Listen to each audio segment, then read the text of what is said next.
tes.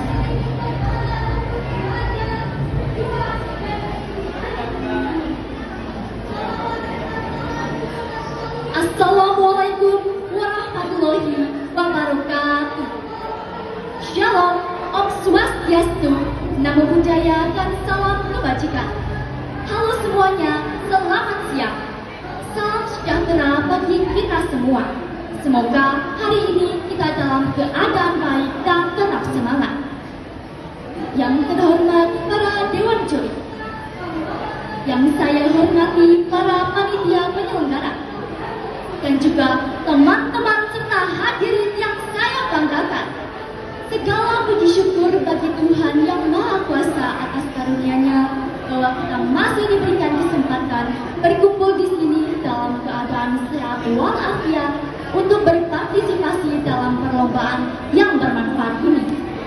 Sebelumnya, perkenalkan saya dari nomor peserta 12. Mengucapkan terima kasih kepada panitia dan seluruh pihak yang telah memberikan saya kesempatan untuk berdiri di sini dan menyampaikan ulasan buku yang berjudul Si Anak Spesial karya Terelie.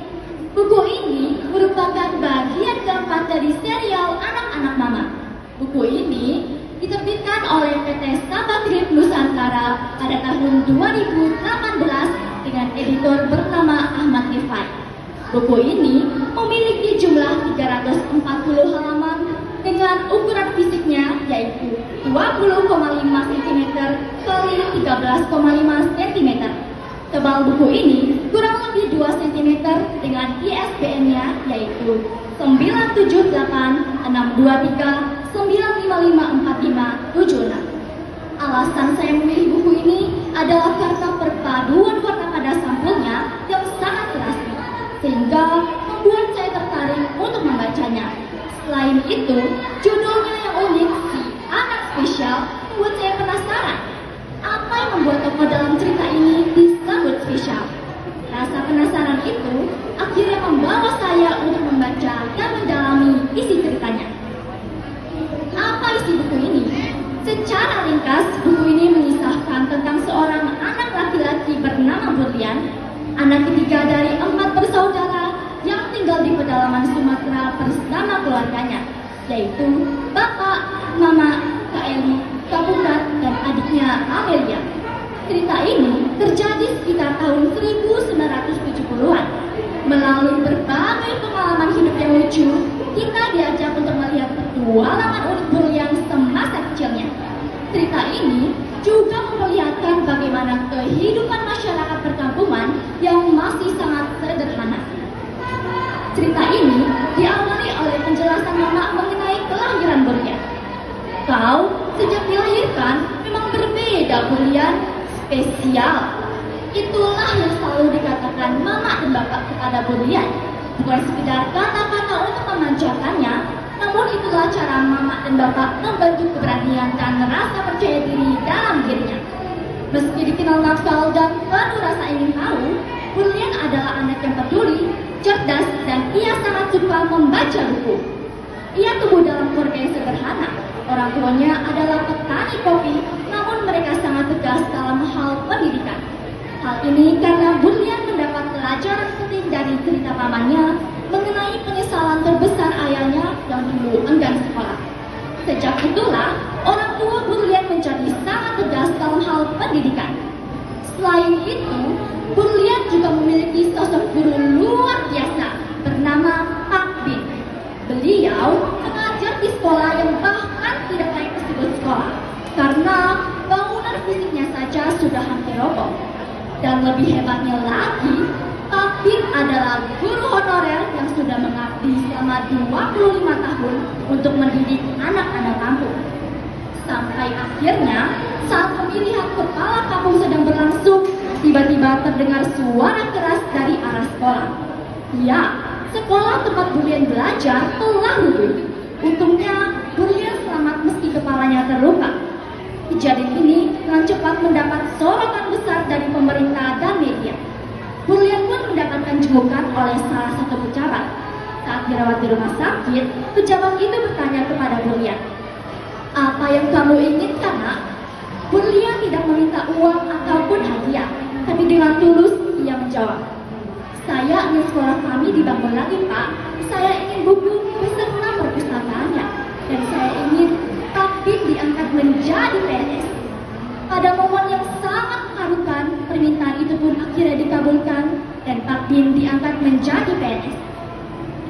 Beberapa bulan kemudian setelah kejadian itu, di mana saat musim kemarau, warga kampung ramai menggincingkan tentang rombongan pekerja dari Korea dan Jepang yang datang ke kampung untuk melakukan pembangunan jalan lintas pulau.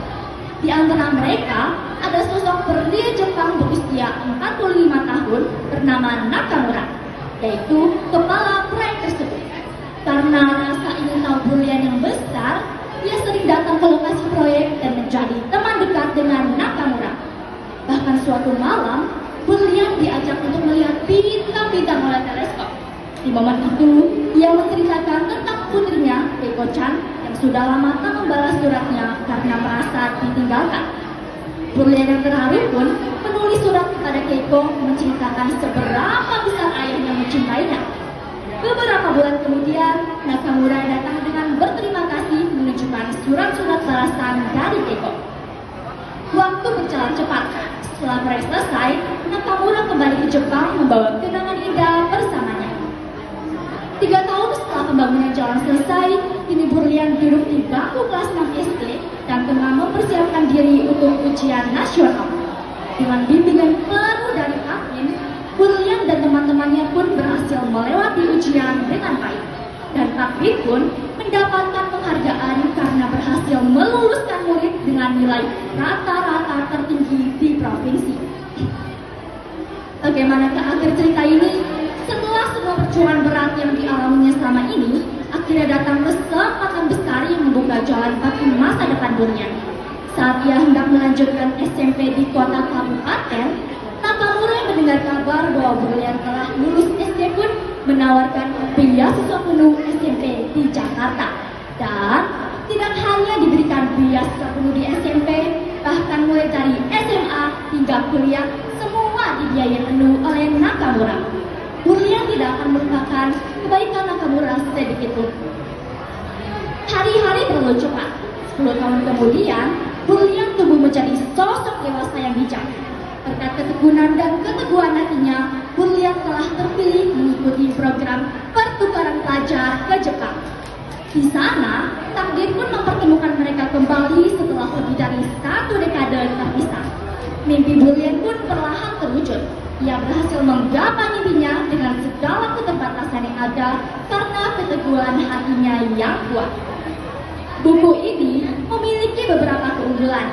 Dari segi isi ceritanya, penulis membawakan cerita dengan alur yang runtut sehingga mudah dipahami.